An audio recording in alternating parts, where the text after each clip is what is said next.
In Santa Cruz County, there is a push to extend renters relief.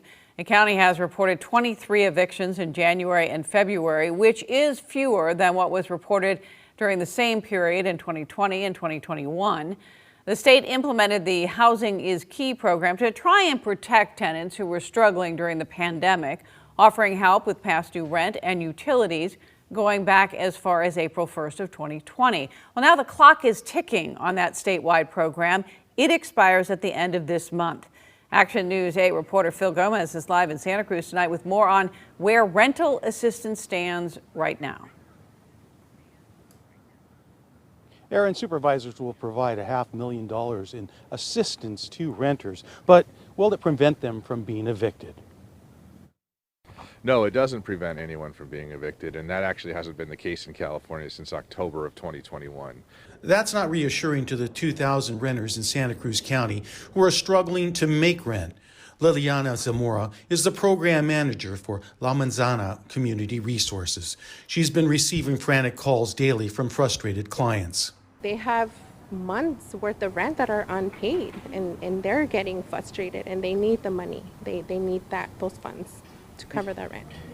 Santa Cruz County can't extend the eviction moratorium. That's left to the state legislature.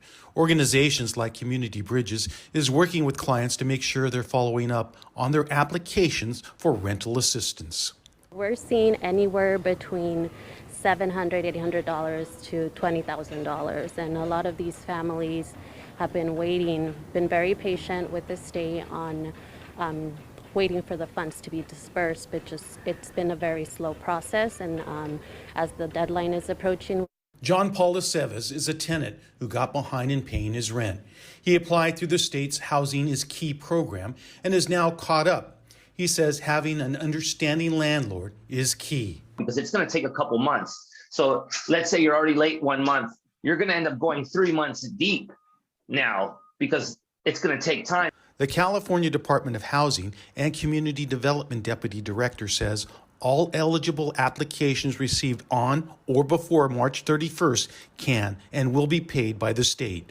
And the reason why you hear me say consistently, we're saying that we're going to pay all eligible applications is because we want folks to know that there is money available to pay for the eligible applications. And if the landlord just needs assurance that they're going to get paid, that's what we want to make sure that they understand. If the tenant and they are applying and working together, they're going to get paid. But there appears to be no shortage of tenants with rent debt. Community Bridges has set up an eviction protection helpline. It's a 31288-2148. Again, that's 288-2148. In Santa Cruz County, Phil Gomez, KSBW, Action News 8.